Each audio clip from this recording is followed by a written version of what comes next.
Hi viewers, welcome to our channel. ప్రస్తుతం మనతో పాటు సీనియర్ జర్నలిస్ట్ దాము బాలా సార్ ఉన్నారు. వారితో మాట్లాడదాం.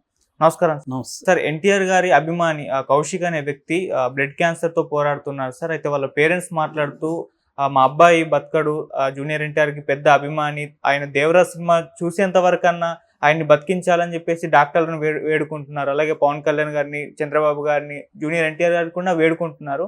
మరి ఆ అబ్బాయి కోసం ఏమన్నా స్పెషల్ షోలు దేవరా సినిమా వేసే ఛాన్స్ ఏమన్నా ఉందా? జూనియర్ ఎన్టీఆర్ రియాక్ట్ అయ్యి వచ్చి కలిసే అవకాశం ఏమన్నా కనిపిస్తుందా సార్? ఇదొక ఇంట్రెస్టింగ్ వార్త. మామూలుగా అది విషాదకరమైన వార్త కూడా.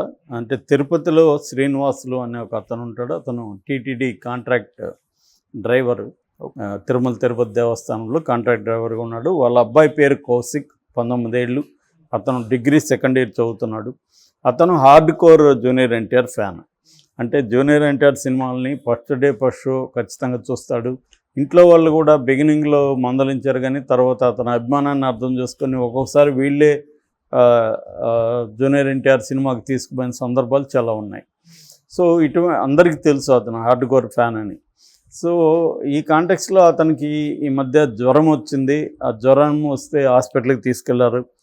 బిగినింగ్లో ఏం లేదు, నీకు జ్వరమే అని చెప్పారు, కానీ అది ఎప్పటికీ తగ్గలేదు. దాంతో కొన్ని టెస్టులు చేశారు. టెస్టులు చేస్తే ఫైనల్గా అతనికి తేలింది ఏమంటే బోన్ మారో అని చెప్తున్నారు. అంటే అదొక రకమైన క్యాన్సరు. సో దాంట్లో ఇప్పుడు అది కాస్ట్లీ వైద్యం. దాదాపు ఒక ఇంజక్షన్కి 3 లక్షలు వేయాలి, 3 లక్షల ఇంజక్షన్ వేయాలని చెప్తున్నారు.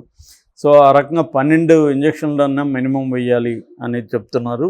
బతకడం కూడా కష్టము లేదంటే అంటున్నారు. సో ఓవరాల్గా ఇంజక్షన్లకి 36 లక్షలు ఎంత అవుతుంది, మిగతా అంతా కలిపి దాదాపు ఒక 60 లక్షలు అయ్యే పరిస్థితి ఉంది. వాళ్ళకి అంత స్తోమత లేదు. ఆల్రెడీ ఉన్నదంతా ఖర్చు పెట్టేశారు ఇప్పటికే.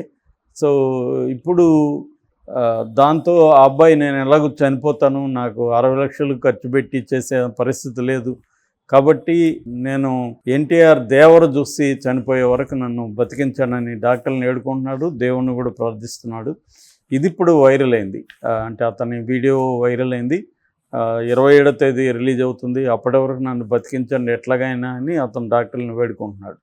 అంటే నేను చనిపోవడానికి సిద్ధమే, కానీ దేవరు చూసి చనిపోతాను అనేది. ఇది ఒక రకంగా ఏంటంటే విషాదమే కావచ్చు, కానీ ఇది ఒక రకమైన దాని ఏమంటారు డంబు అభిమానం. మన హీరోల మీద ఏ కైండ్ ఆఫ్ అభిమానం ఉంటుంది అనేది దానికి ఇది ఒక సింబల్. అయితే దీనివల్ల ఒక పాజిటివ్ ఇది కూడా జరిగింది. ఎందుకంటే ఇప్పుడు అతను చెప్పిన దాన్ని అందరూ కూడా వైరల్ చేస్తున్నారు. ఎందుకంటే 19 ఏళ్ళు కుర్రాడు ఈ వయసులో చనిపోవడం అనేది చాలా ఘోరమైన విషయం. సో అందుకని విపరీతంగా అది వైరల్ చేస్తున్నారు. చాలామంది డబ్బులు ఇవ్వడానికి కూడా ముందుకు వస్తున్నారు. ముఖ్యంగా ఎన్టీఆర్ అభిమానులు దీన్ని పెద్ద ఎత్తున ప్రచారం చేస్తున్నారు. వాళ్ళకేంటంటే ఒకటి, తమ హీరోకి ఎటువంటి ఫ్యాన్స్ ఉన్నారో చూడండి అని చెప్పడానికి ఇది ఒక సందర్భం. రెండవది, తమ ఇంత పిచ్చి అభిమానం ఉన్న ఆ అబ్బాయిని బతికించుకోవాలి ఎలాగన్నా మనం అనేది కూడా ఈ అభిమానంలో కనిపిస్తుంది. సో బెంగళూరు, చెన్నై ఇలాగా అనేక ఏరియాల్లో మనం అనుకుంటే 60 లక్షలు కలెక్ట్ చేయడం పెద్ద కష్టం కాదు, మనం చేద్దాము అని వాళ్ళు బయలుదేరినట్టు తెలుస్తుంది. కాకపోతే అంత టైం కూడా లేదు. ఇది షార్ట్ టైంలో కలెక్ట్ చేసి ఇవ్వాలి, ఇంజక్షన్లు వేయడం మొదలు పెట్టాలి. సో మరి జూనియర్ ఎన్టీఆర్ ఏమన్నా స్పందిస్తాడా దీనికి సంబంధించి అనేది ఈరోజు తెలియ అవకాశం ఉంది. సో ఎందుకంటే అభిమానులు అతన్ని కొంతమంది అభిమానులు ఒక టీంగా ఏర్పడి జూనియర్ ఎన్టీఆర్ని, దేవర ప్రొడ్యూసర్ని కూడా మేము కలుస్తాము. సో కొంత సినిమా వాళ్ళు అనుకుంటే కొంతవరకు చేయొచ్చు. అట్లాగే హాస్పిటల్ వర్గాలతో కూడా మాట్లాడి దాన్ని తగ్గించడానికి కూడా ఏమన్నా మార్గం ఉంటే చేయొచ్చు. సో రెండవది ఏంటంటే ఇది మానవతా దృక్పథంతో చంద్రబాబు కూడా అప్పీల్ చేస్తాము అని అంటున్నారు. సో కాకపోతే ఏంటంటే చంద్రబాబు నిన్న మాట్లాడుకున్నామను తెలుగుదేశానికి సంబంధించిన ముఖ్యంగా నందమూరి ఫ్యాన్స్, బాలకృష్ణ ఫ్యాన్స్ కావచ్చు, నందమూరి ఫ్యాన్స్ కావచ్చు, వాళ్ళందరూ కూడా జూనియర్ ఎన్టీఆర్ని వ్యతిరేకించడం మొదలైంది. ముఖ్యంగా మోక్షజ్ఞ తర్వాత ఎన్టీఆర్ ఫేక్, మోక్షజ్ఞ అసలు అన్న ఇది కూడా స్టార్ట్ అయింది. సో అందుకని జూనియర్ ఎన్టీఆర్కి బాగా నెగిటివిటీ ఈ మధ్యకాలంలో ఏ సినిమాకి జూనియర్ ఎన్టీఆర్కి ఇంత నెగిటివిటీ లేదు ఇప్పుడు. ఎందుకంటే దాదాపు 6 ఏళ్ళ తర్వాతలోగా వస్తున్నాడు.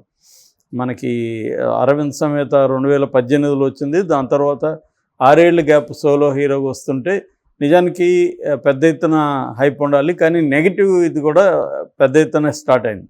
ఎందుకంటే ఈ సినిమా మరో ఆచార్య అవుతుందని, ఆచార్య 2 అవుతుందని, ఇలాగా దీని మీద ఆల్రెడీ ప్రచారం పెద్ద ఎత్తున అయింది.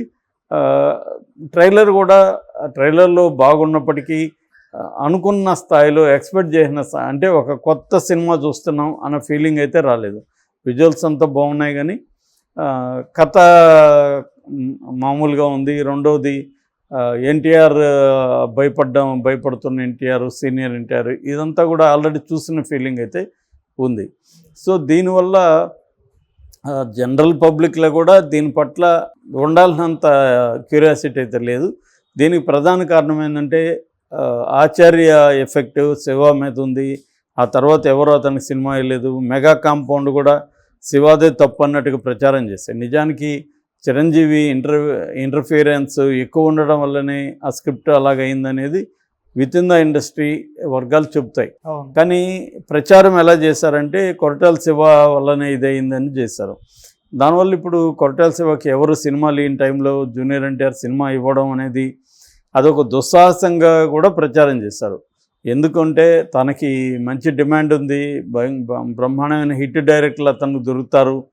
ఒక మెగా ఫ్లాప్ ఇచ్చిన డైరెక్టర్కి ఎందుకు మళ్ళీ డేట్స్ ఇచ్చాడు అన్న విమర్శలు కూడా వచ్చాయి. పైగా ఇది కూడా చాలా టైం తీసుకొని చేశారు.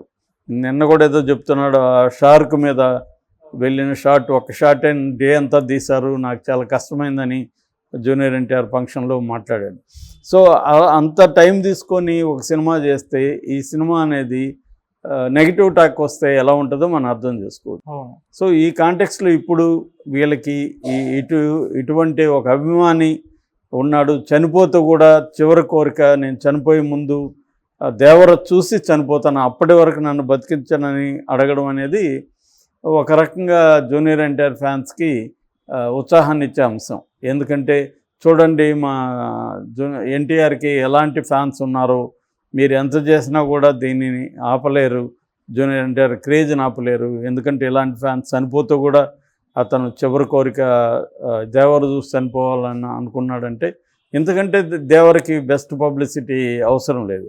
ఎందుకంటే ఇప్పుడు ఇది విపరీతంగా తెలుగు రాష్ట్రాలన్నింటిలో వైరల్ అవుతుంది. మెల్లమెల్లగా వేరే భాషలకు కూడా ఈ వీడియో వెళ్ళే అవకాశం ఉంది. ఎందుకంటే ఇది పాన్ ఇండియా సినిమాగా 5 భాషలు, సౌత్ ఇండియాలో తమిళ, తెలుగు, మలయాళం, కన్నడ అండ్ హిందీ 5 భాషల్లో రిలీజ్ చేస్తున్నారు. పాన్ ఇండియా సినిమా లాగా ఏకకాలంలో సినిమా రిలీజ్ అవుతుంది. ఎందుకంటే RRR వల్ల జూనియర్ ఎన్టీఆర్ కూడా నేషనల్ వైడ్గా పాపులర్ అయ్యాడు. అతను బెస్ట్ పెర్ఫార్మెన్స్ని ఆల్రెడీ మెచ్చుకున్నారు. అట్లాగే హిందీలో కూడా జూనియర్ ఎన్టీఆర్ ఒక విలన్ క్యారెక్టర్ చేస్తున్నాడు. సో ఈ కాంటెక్స్ట్లో ఈ కౌశిక్ వల్ల నిజానికి దేవరికి పెద్ద ఎత్తున పబ్లిసిటీ వచ్చింది. అందువల్ల ఈ 20 లక్షలు దేవర్ టీమే, అంటే junior NTR come director come producer కలిసే ఇవ్వడం అనేది కూడా పెద్ద విషయం కాకపోవచ్చు. మరి వాళ్ళు ఇస్తారా, లేకపోతే అభిమానులే డబ్బులు కలెక్ట్ చేసుకొని అతన్ని బతికించడానికి సాయశక్తిలో ట్రై చేస్తారు. ఎందుకంటే 12 ఇంజక్షన్లు కానీ వేస్తే అతను బతికే అవకాశం ఉందని డాక్టర్లు చెప్తున్నారు. అదర్వైజ్ అయితే కష్టమని చెప్తున్నారు. వాళ్ళ ఇంట్లో వాళ్ళు అయితే అంత డబ్బులు పెట్టే పరిస్థితి లేదు. సో దీన్ని మామూలుగా ఇలాంటి కేసులు ఏంటంటే క్రౌడ్ ఫండింగ్ అనేది స్టార్ట్ చేస్తారు.